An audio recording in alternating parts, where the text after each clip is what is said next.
আমরা আজকে শিখবো একবারে প্রাথমিক কিছু শব্দার্থ, ঠিক আছে? যেমন আমি, আমি কি আরবিতে কি বলে?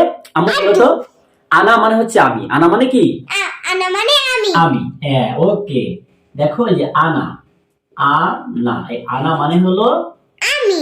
আমি, ওকে। হ্যাঁ। আচ্ছা, এরপর হচ্ছে রোহ। রোহ, রোহ মানে হলো যাওয়া। রোহ মানে যাওয়া। যাওয়া, হ্যাঁ, রোহ মানে হলো রোহ মানে যাওয়া, যাওয়া। যাওয়া। এরপর হচ্ছে সুক।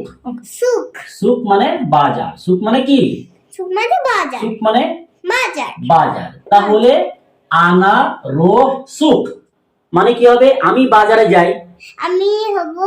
আমি বাজারে যাই। আনা রুক মানে সুক।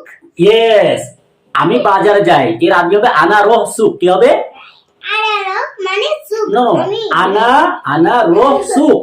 এই যে আনা রুক মানে সুক। আনা রোহ সুক। আনা রুক সুক মানে কি? আমি বাজারে যাই। আচ্ছা, যদি বলি আমি স্কুলে যাই তাহলে কি হবে? আমি স্কুলে যাই, কি হবে? আমি স্কুলে যাই। আনা রোহ মাদ্রাসা। মাদ্রাসা মানে হচ্ছে স্কুল, ঠিক আছে? দেখো এই যে মাদ্রাসা, মাদ্রাসা, এই মাদ্রাসা মানে হচ্ছে স্কুল। কি? স্কুল।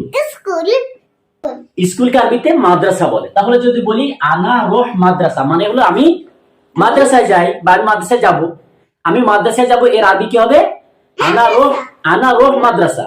আনা রুক মাদ্রাসা। আনা রোহ মাদ্রাসা। আনা রুক মাদ্রাসা। তাহলে তুমি এই দুটো শিখতে পেরেছো, তাই না? তাহলে তুমি বলো তো আনা মানে কি? আনা মানে আমি। আনা মানে বাবা।